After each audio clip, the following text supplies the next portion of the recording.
Well, hello everyone. This is Geo, and I am the content creator for Advertising Junction. This is a team build with Geo collaboration, and my collaboration partner today is Marlene of Marlene Reviews. I am the content creator of Marlene Reviews. all right. Today, we're going to talk about health, and our topic under health will be your poop. Uh, Mhm. okay. All right. Now, there's one other thing I need to tell you guys. Marlene and I are the information girl. All right. So let's get started. Now, what does it mean if you're pooping too often or not enough? Now, I got this information from the internet. Now, Dr. Aju explains there isn't a set amount of time you should poop. It's different for everyone. And some Mhm. people may poop every day, while others may poop every other day. The important thing is to stay regular. If your pooping habits seem to suddenly become more or less frequent, that can be a cause for concern. So, what do you think about that, Marlene? Yeah, I do think that this is a kind of taboo topic that a lot of people do not want to really talk about their poop, but it's really important because your poop is a part of your health. And if you really want to have good health, you have to monitor it and make sure that it's healthy. That's correct. That's correct. What you should know about your poop. So now let's talk about what causes bad poop. Okay? Mhm. That is diarrhea and constipation. Mhm. Diarrhea. If your poop is loose and watery and you have to go more than 3 times in one day, that's diarrhea. Not only can it be inconvenient, it can mean that your body is trying to get rid of something in your digestive system. Mhm. Okay, some causes of diarrhea are bacteria or parasites, those tiny little organisms from contaminated food or water, and viruses such as the flu. Now, I didn't know about the Mhm. flu could give you Mhm. diarrhea. I didn't know either. Wow. Okay. Uh, some other causes are food intolerance. Okay. One common food intolerance is lactose intolerance, when your body has difficulty processing a carbohydrate found in dairy products. I thought it was just dairy products. I didn't know it was a carbohydrate that was in No, the dairy products that give you problems. I didn't know. I just learned something too. Wow. Okay, now let's talk about constipation. Poop that's hard, dry, and or painful to pass is called constipation. If you only have 3 or fewer bowel movements per week, could point to issues with your diet. Some causes of constipation are a diet low in fiber, which is a nutrient found in foods such as fruits, vegetables, and whole grains. Wow. Another cause is dehydration, a lack of exercise or physical activity, medications such as antidepressants or opiates. You don't need to poop every day, but if your bowel habits change or are causing you pain, talk to your primary care provider. Also use laxatives only if your physicians tell you to, as they can further disrupt your digestive system if not used properly, says Dr. Ajua. Wow. Yeah. So laxatives is really not that good. You know, Well, I can say too, Gio, that I don't know. I just feel like sometimes if I feel like I'm constipated, I'll just go and take a laxative. So I never thought that maybe I should go through my doctor. Okay. okay, now let's talk about the 6 secrets of people who poop perfectly. There are 6 secrets. I got this information from the internet. Okay. And this article was written by Hallie Levine. Okay. This is where this information comes from. Do you often feel more plugged up than I-95 rush hour? All right. Here are the top tips. Anytime you get on a plane, make sure you are armed with a stash of melatonin and a couple. Wait, I think I'm saying that word wrong. It's melatonin. Yeah, Yeah. melatonin and a couple of the largest water bottles you can buy in the airport. By bringing your own water and making sure you drink it all during the flight, you will prevent dehydration and which will bind you up. So if you dehydrated, uh if you dehydrated and you don't drink enough water, then that causes constipation, is what they're saying. Do you get that too, Marlene? Yeah. All I think sometimes, like when you take a flight, because you're so busy getting ready to go on a flight, you may not be eating or drinking properly. right. This reasoning makes perfect sense to experts when you travel across the zones. It affects your circadian rhythms, which in turn throws your gut off track and can cause constipation. Wow, Wow.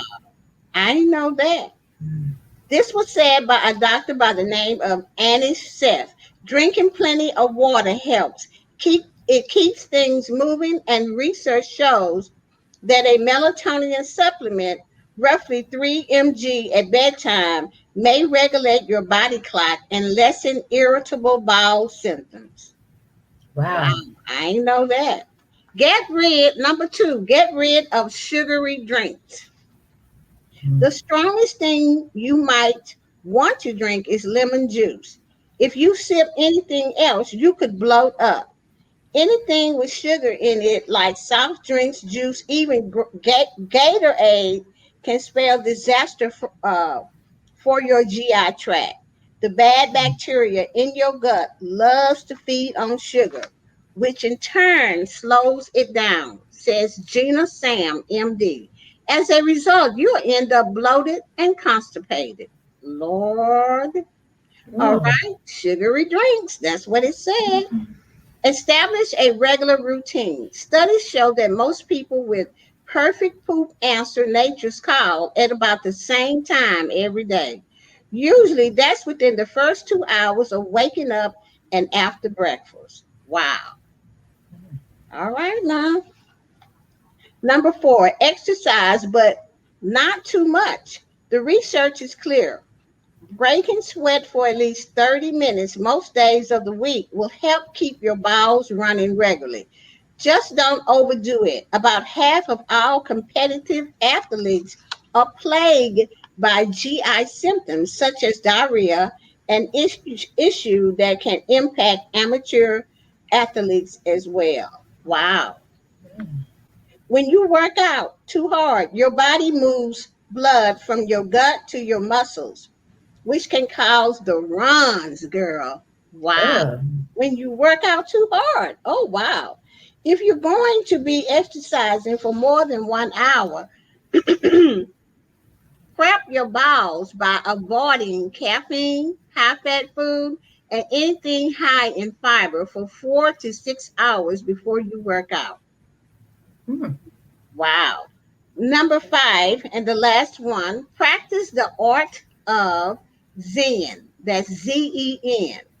Anytime you feel bound up or constipated, drop into a downward dog pose for a few minutes or hightail it to a yoga class. It gets things moving. Don't overuse laxative. It's okay to take an over the counter med if you're occasionally backed up, but using laxatives regularly, particularly stimulants, can cause your body to become addicted to them. So after a while, you can't poop on your own. Oh, wow. Wow. If you're really uncomfortable and lifestyle measures like drinking tons of water okay, and eating high fiber foods aren't helping, try milk of magnesia or Miralax instead. Okay, so they are giving you some solutions here. So if you don't like drinking a ton of water like I do and things like that, you can help yourself out by drinking milk of magnesia and Miralax instead. These aren't stimulants, but rather osmic laxatives, meaning that they draw water into the colon from surrounding body tissues, so your poop can more easily glide through. So those two are the best ones to get, magnesia and Miralax, because it causes water that goes through the colon, which help your poop go through much easier. Wow. Okay. Regularly taking a probiotic may also help keep you regular, since it beefs up the good bacteria in your gut that helps keep your GI tract running smoothly. Wow, so probiotics are really good to have. Yeah. Okay, so what's your thought on all of that, Marlene? Well, it makes me kind of rethink a few things about drinking some more water, not taking laxatives, and to exercise and to pull back on my caffeine consumption. Right, and this is what I drink every day. This bottle, I got this Ooh, that's a from big bottle. Amazon. Yeah, but it really helps, and everything that I read about this, about poop. I'm so glad that my doctor told me I need to drink more water. And this starts out at 7 o'clock in the morning, all the way to 9 o'clock. So you're drinking a little water, Every time. every 2 hours. You're drinking water. So That's good. that really has helped me out. And my doctor is so happy when I brought the bottle to my last doctor's appointment and showed it to her. She was like, "Oh, okay." She even gave me a hug, a little bit hug. And she said, "Now you'll be regular more, I bet." And I said, "Yes, ma'am," like that. Mhm. And then she said, "Oh, I just wish all my patients would do this." So, that just made me feel really good that finally I have done something, that's going to better my health. And I do a lot of things that's going to better my health, but this one I can really tell has done the job, because I can tell with my skin, for one thing, and the way I poop. Mhm. And I'm like, wow, Yeah, okay. that's good. So it took me, what, maybe about a good 2 months to actually make this a habit. Okay, Mhm. guys. So if you don't drink it all in one day, just keep doing it, and you will begin to drink it all like I do. Okay, Mhm. it just takes a while. All right. Yep. Is there anything else, Marlene? Yeah, I would just say that a lot of times we advocate for other people and we take care of other people, but I always say, love starts with yourself first. So you got to take care of your own body. You have to focus on your health, and that means drinking water and making sure you're not constipated or you're pooping enough. It's That's right. important. Right. Well, Marlene, thank you so much for joining me on this collaboration about your poop. All Yeah. right. And I would like to say that we are the information girls, myself, Yes. Geo, and Marlene, Yes. and we like bringing you information that you rarely hear about. So, with that said, Marlene, we're going to go over to Marlene's channel, and she's going to tell you what the color of your poop means. All right, I will have the link down below this video. So with that said, bye everybody.